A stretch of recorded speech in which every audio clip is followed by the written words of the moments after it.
I want you to breathe. I want you to breathe. I want you to breathe. What's up, friends? We're back. We're Black and Curious. I'm Kandron. What's up? What's up? It is Dehjai, clowning per usual.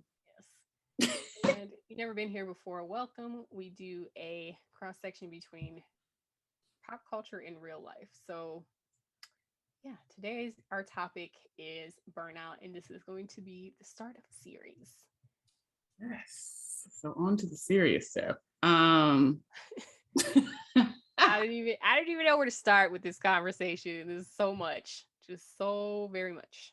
So in thinking about starting this block, I had some questions around like, where we are now after doing the life design and trying to figure out modeling our version of designing our lives. Yes. And then what we've learned and what we think. I think it was only like 3 questions, like what we're thinking at this point, and then what we've learned or what has been taught to us or whatever. Gotcha. Sorry, my computer's doing weird things. Okay. And so for me, I feel like I'm only at question 1. Okay. And I say that because I was already feeling the pressures of being burnt out and having conversations with my therapist around what I like what I need to do for myself, like in terms of like figuring out like taking a break, like a mental health break, and trying to get my anxiety and stuff under control. Like I've been dealing with, and we talked about this in therapy, of course, but as of late, for starters, before I even jump into that, I am definitely a person of the mental health field as a life coach who believes in getting coaching and therapy themselves. Obviously, we've talked about that quite a lot.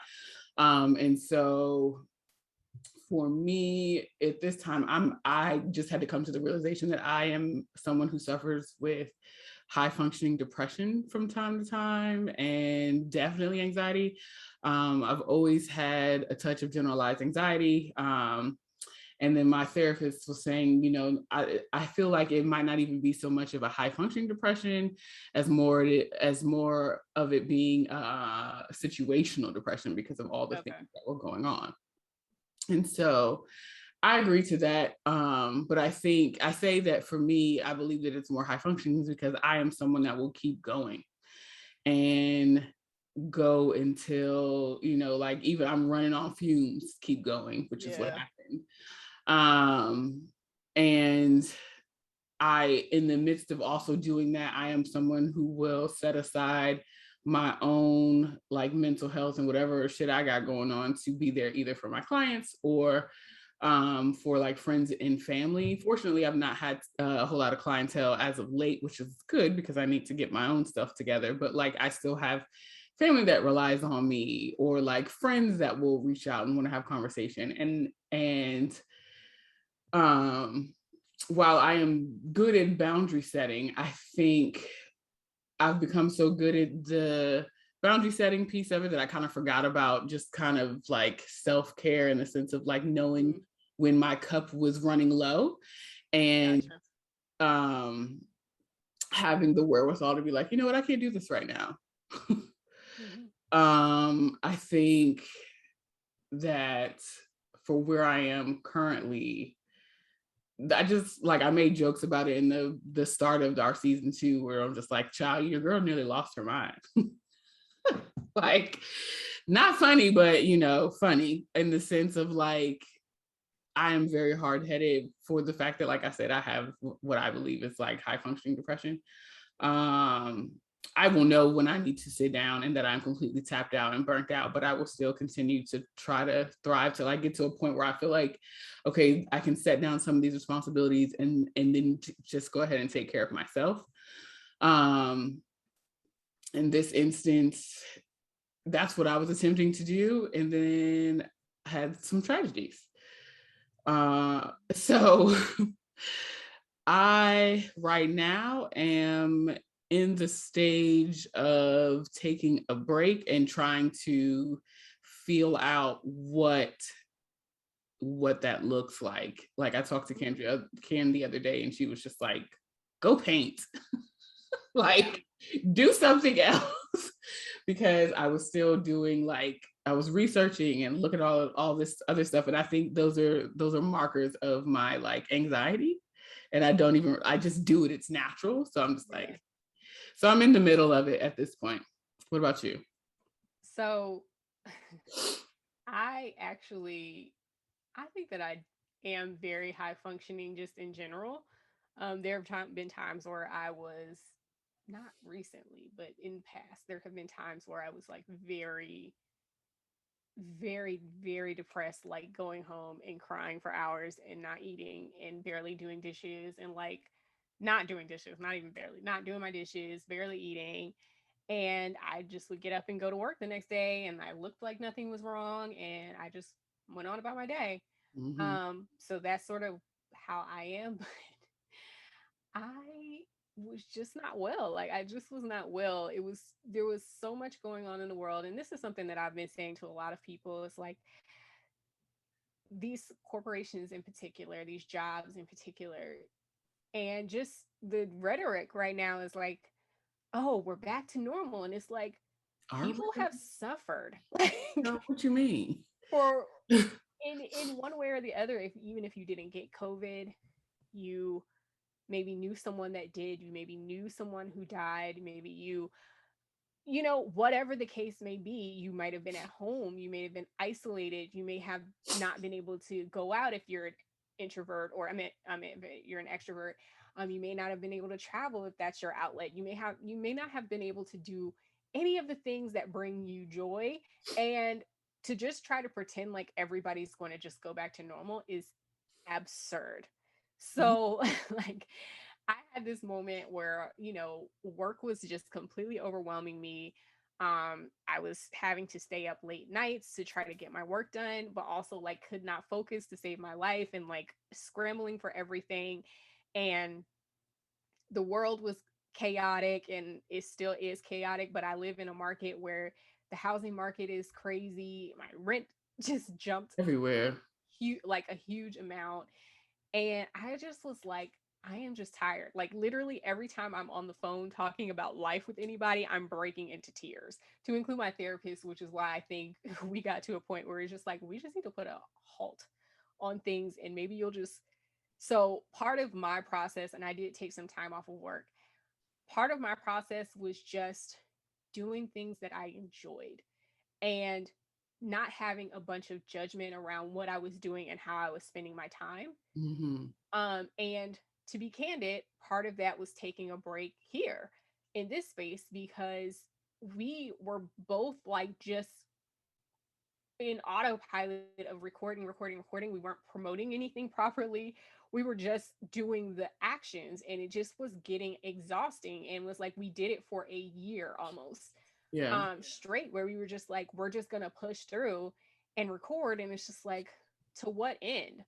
So for me, it has been a lot of to what end, you know, and really building out time to take breaks. So that's sort of where I am now. I've gone back to work and I'm trying to figure out how not to land here again. Right. Um, and building in breaks. So I think Deja mentioned it in a previous episode. We're going to be more intentional about taking breaks throughout this entire process instead of just powering through. Yeah. Um, but also, like, I have side projects that I work on, you know, at night and on the weekends. And it's like, okay, something's going to have to shift with that too, because I still do have to work, you know? Yeah. So something's going to have to shift there where maybe I'm giving myself more time off during the week and doing more on the weekends, or just doing less altogether. So it's it's it's a lot, but it's necessary. That's where I am, is just trying to like rebalance my life in a realistic and sustainable way. Mm-hmm. Totally agree. And frankly, I'm a person who I only like, I have productivity, like hardcore productivity in me for about 2.5 to 3 weeks. And that fourth week, I ain't doing nothing anyway. So it's like, okay, I just need to maybe schedule in that fourth week, and then I can just be do nothing that fourth week. No recording, no meetings with this, no matter, no listing, no none of it, Yeah. and just scheduling that in on a monthly basis, to just be able to rest. Yeah. I Because think, if I don't do it, the other thing is if I don't, my body's going to shut me down anyway, so it doesn't really hello. And when the body matter. shuts you down, that don't always be fun. Yeah, so like either I can get it in my spirit to do it on my own, or I can have an unpleasant uh time of it, Damn. you know, and Right. I shut down anyway. Um, I think for me, where I am now is trying to figure it out, but also like thinking more so like, well, what do I want my day to day to look like? Yeah. What do I want to feel in my day to day? What kind of work is it that I'm doing? How long am I, working on other projects that are not like personally related? A lot of what I realized too, and maybe over the past couple of months, is that I don't really do a lot of stuff for me. Mm. And I think that has made a huge difference. Like I'm not really, and I think a lot of that too comes out of the like a product of the pandemic, like us being indoors basically for 2 years and not really going to functions and carrying on. Like now, while I have always made jokes here on this podcast about me being definitely a homebody and I like being at home, I'm a woman of a certain age, like I like the comforts of my things. Like um that also has somehow lended to my like depression, I would think. Yeah. Because I don't get out and do much of anything. I don't really Right. see anybody, like I just kind of see myself. And then when I go to work, I have interaction, like in the office or whatever, with my teammates. But like I really feel like, and what I was saying to like my therapist, is that a lot of it too for me is like having had like a traumatic year and a half. Like I ended up in the hospital for a week in 2020 or 2021, excuse me, because of a stroke scare. Honestly, I just thought about that. In 2020, I was in the hospital for 3.5 days for similar symptoms. And then they didn't figure out what was wrong. And then it happened a year later where I had like a full on stroke scare. So I lost the mobility and the normal functioning of my left side for a little bit. Um, but they didn't find any damage or anything like that. And then in February, I thought I was dying because of the same condition with these like migraines that I have. And so like going through all of those instances, the common denominator too for me was just kind of like I went through it. I sat down for a little bit and then I just kept on going. I don't feel like I ever really processed all of that, Yeah. or like how I was feeling, like how I was doing, because I was still trying to show up for my clientele and still showing up for like family. And like I had both of my parents toward the end of last year end up in the hospital. Like my dad was there for the whole week of Christmas, and then the month before my mom had to have like emergency surgery. And I just feel like I have been like a buoy in the ocean, like just getting hit by all the waves. Yeah. And I haven't like surrendered, in the sense of like I haven't just let myself sink down. I just kind of been bobbing along through all the foolishness until the next storm hits. And it's just like at this stage, today I feel like myself, but when I'm thinking about all the shit that's happening, to Kandron's point, I feel like I be like the back of my eyes are hot, like I'm gonna cry. Yeah. And I'm not much of a crier anyway. So that makes me feel very unlike me. Yeah. I um, definitely think that part of the benefit of taking time off was like by the end, I really felt like myself, and I felt like I knew myself in a way that I hadn't really before. because as somebody pointed out to me, I don't remember who it was, it's like, you've always moved at this pace. Like, you have always, and this is somebody that knew me from a kid. I think it was a family member. I think it was a cousin. It was Mhm. just kind of like, you always had a lot going on, and like, it was for a change. It felt like time had like slowed down, and I actually was just like, oh, this is what I like to do, but not this. And a little bit of this, I could use a little discipline over here, but I'll attack that later. Right now, we're just in the joy of it. Yeah. I got to do just the things that I enjoy, like got to do a little bit of travel. I got to see some of my favorite people. I got to, I just got to be for a while. And after having had just a lot going on, and plus a pandemic, it just felt good to be for a little bit. Yeah. And I Um, think, honestly, that's where I am. I'm trying to get to that place. yeah, but it took some time. It took some time because at first it was like I had to have I had to have a session with my therapist. Like, what am I What am I supposed to supposed to be do? doing? Yeah. And it's like, Totally get it. or and it turned into from nothing. It turned into the things that you enjoy, and so that's sort of how I approached the time. But yeah, man, it was muchy, and I didn't realize how much I needed just a break until I was out. Um, Yeah. I it feel was like that's it, where I am now. yeah, Like I'm taking a sabbatical from work also. Um and like having to speak to like your EAP team or like the leave team. One of the people that I spoke to, I just kind of explained like I feel like like God, universe, whatever you want to call it, just was like, all right, you're done. That's it. yeah, And so she just was like, mm-hmm. I was like, when you tell somebody all the things that you have going on, so that like in those instances, if you're taking a leave of absence, you kind of have to explain like what's happening as to why you need to do this. Um, it is definitely like, well, hell, like so a complete stranger is like not necessarily astounded at what I'm saying, but just kind of like, yeah, you need to sit down. yeah, Like, and all this time I kind of felt like, I mean, I'm all right, I can still do stuff. And I like to the last point that Karen made about like asking her therapist, like, well, what are you supposed to do? Like, I feel like I'm in that point of the stillness of like, okay, well, what do I do with myself? Like, that's why Kendra told me that I needed to go to basically go to the art store and paint. Like, but I need to finish this wall behind me. Like, um, because those are things that I enjoy. I just have been throwing myself into like trying to be more productive, which isn't yeah. helpful.